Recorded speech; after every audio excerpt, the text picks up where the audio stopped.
You hear way too little about the remaining American hostages. I believe there are 5 remaining American hostages. And President Biden was giving remarks in honor of Holocaust Remembrance Day. He had a long speech, and we have some video of that speech that we can roll right now. This is President Biden, and it should be A7. 2023, on a sacred Jewish holiday, the terrorist group Hamas unleashed the deadliest day of the Jewish people since the Holocaust. Driven by ancient desire to wipe out the Jewish people off the face of the earth, over 1,200 innocent people, babies, parents, grandparents, slaughtered in their kibbutz, massacred at a music festival, brutally raped, mutilated, and sexually assaulted. Thousands more carrying wounds, bullets and shrapnel from the memory of that terrible day they endured. Hundreds taken hostage. And my commitment to the safety of the Jewish people, the security of Israel, and its right to exist as an independent Jewish state is ironclad, even when we disagree.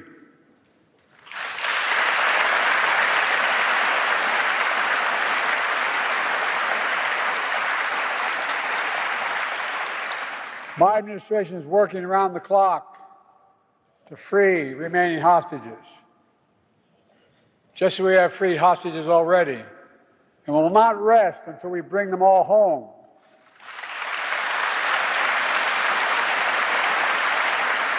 On college campuses, Jewish students blocked, harassed, attacked while walking to class.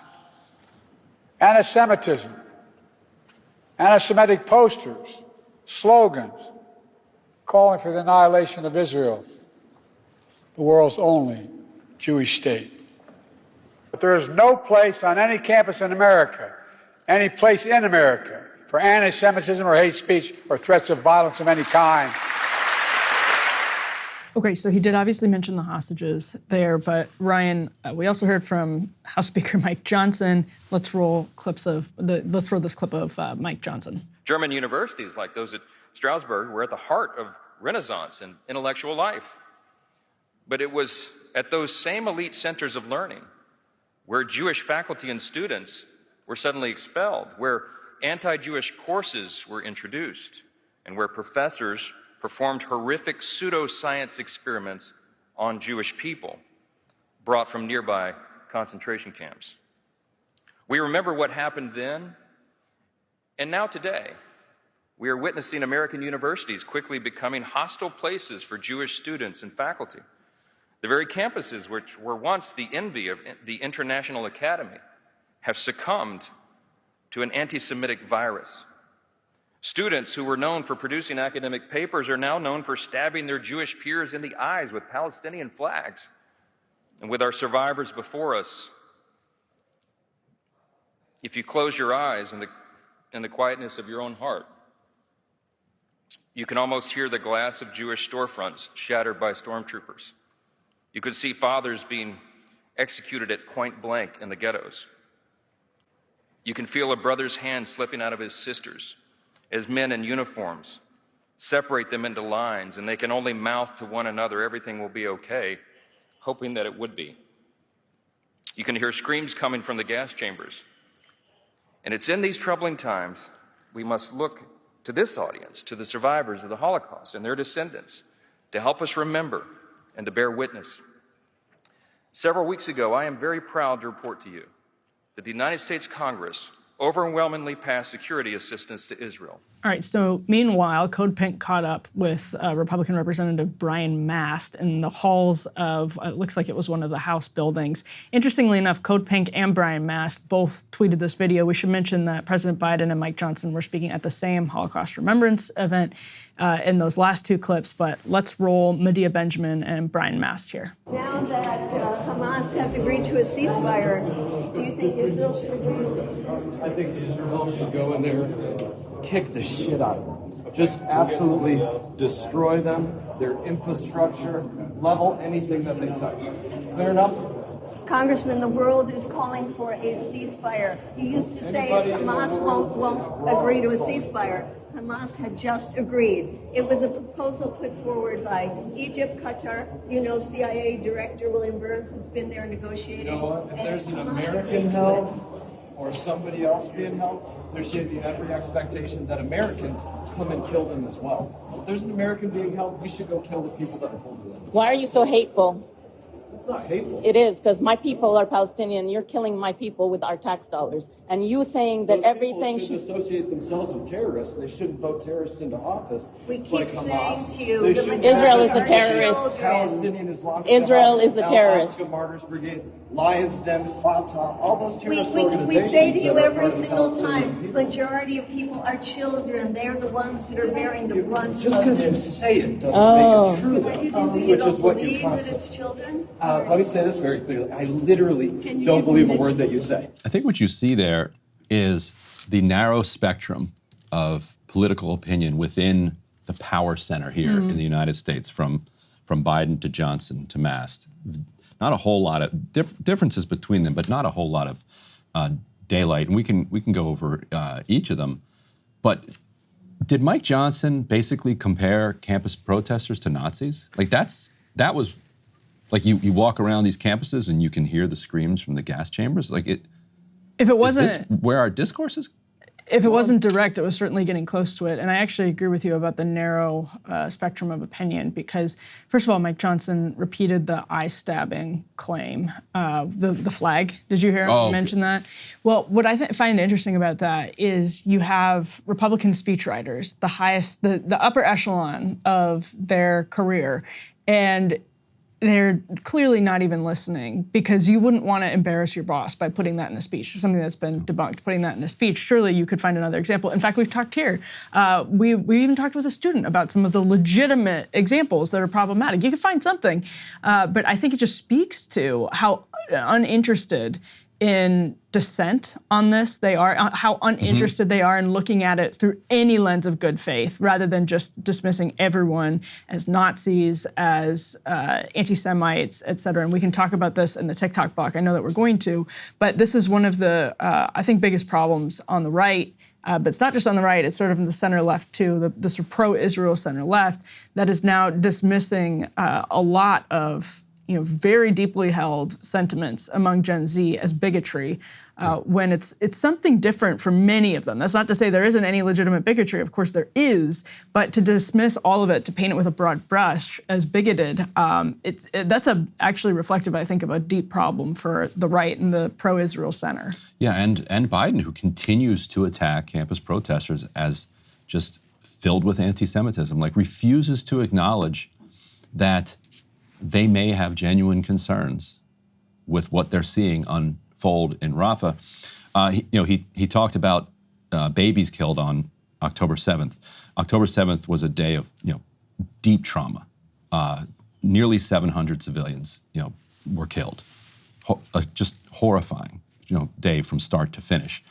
There were 3 babies between the ages of 0 and 3 who were killed on October 7th.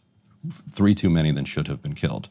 Last night in Rafah, and I can read this from Dr. Mustafa El-Masri. He says, "I am utterly heartbroken to announce the tragic loss of my dear colleague, a devoted psychologist and psychotherapist, along with her 4 children in an Israeli airstrike on their home at dawn yesterday." More children than he described there. So the President of the United States is not going to talk about the 4 children who were killed last night in Rafah. He's not going to talk about it the day after it happened. He's not going to talk about it 6 or 7 months later. The gap between his willingness to express his horror, legitimate horror, over what happened on October 7th, and his refusal to acknowledge any of the horror that is being visited upon Palestinians on a daily basis, strikes people as just deeply immoral. And then to have him also lecture the protesters and tell them that they are, in fact, simply driven by anti-Semitism It's just beyond the pale. You know, it's interesting that I keep going back to us that Brian Mast also tweeted the video that Code Pink tweeted. Oh, he loved it. Yeah, so Brian Mast, by the way, if you weren't level everything they touch. If you weren't watching and you're not familiar with Brian Mast, he lost both of his legs in Afghanistan. I think he was in Kandahar clearing IEDs in 2010. And he then, tweeting the video, to me, Ryan, it reminds me a lot of the sentiments around the Hard Hat riot. Remember in 1970, you have all those construction workers in New York City, like the blue collar, pro-Nixon construction workers, just absolutely unloading on people associated, I think it was with student strikes back in 1970. And that dynamic, you can just see it becoming, just blossoming right now in American politics. It's not a 1968 rhyme, but it's close enough to 1968, especially with the Chicago Convention approaching and lots of protests planned, that you just have this Joe Biden, for instance, going after the campus protesters, you have this kind of cultural dynamic where he doesn't want to be seen as being on the side of disruptors, being on the side of sort of the far left in an election year. And the politics of this are pretty fascinating in and of itself when you think about what's going on. You know, the image of the custodian at Columbia getting pinned against the wall by a protester. And the Free Press has had more articles with a couple of different custodians that have come out in the last week. It is an interesting dynamic that's being set up. And I think the politics of that are what Biden is responding to, what Brian Mast is responding to, what Mike Johnson is responding to. There's something there. But again, I think it's a much bigger problem to dismiss everyone is bigoted when some of these really deeply held opinions are coming from a place that if you dismiss it, you're never going to persuade people away from it. Yeah, because it just comes back around.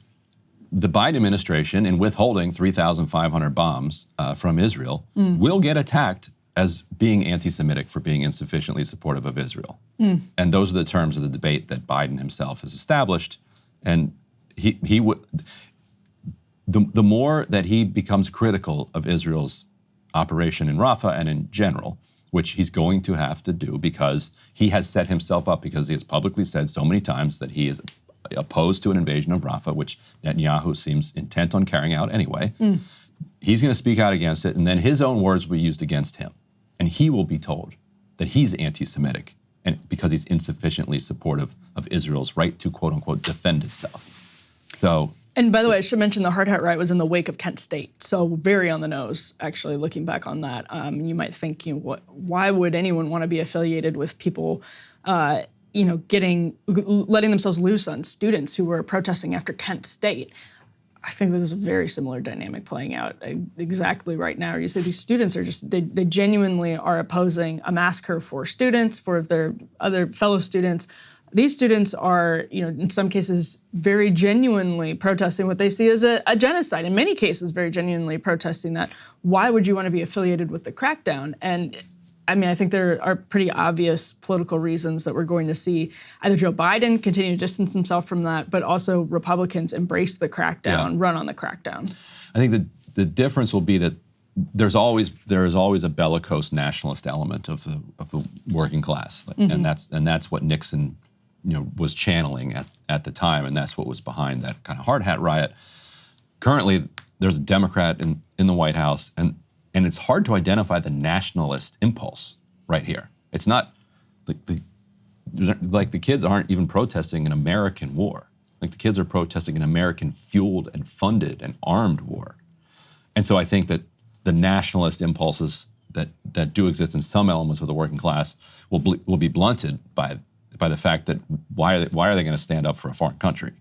Like standing up for the Stars and Stripes, okay, one thing. Standing up for a foreign country's right to wage this war with our money, harder to I think get regular people to rally around. And just one final point, because again, these the rhymes of history here are pretty strong because the union representing the custodians has actually been putting the screws to Columbia over creating an unsafe situation for their employees. A union leader, after the Hard Hat riot, said the unions had nothing to do with it. The men acted on their own. They did it because they were fed up with violence by anti-war demonstrators, by those who spat at the American flag and desecrated it.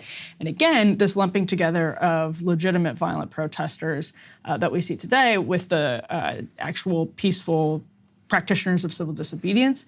That is a problem that it's not going to get better if you don't deal with it. By lumping everyone together as a bigot, right now, that's, I think, in the long term, a serious issue for the right and the sort of pro-Israel center, but even just like the pro-Western center. You can't, if you just continue to dismiss people simply as bigots rather than people with a deeply held, vastly different worldview, it will not pan out well in the long term.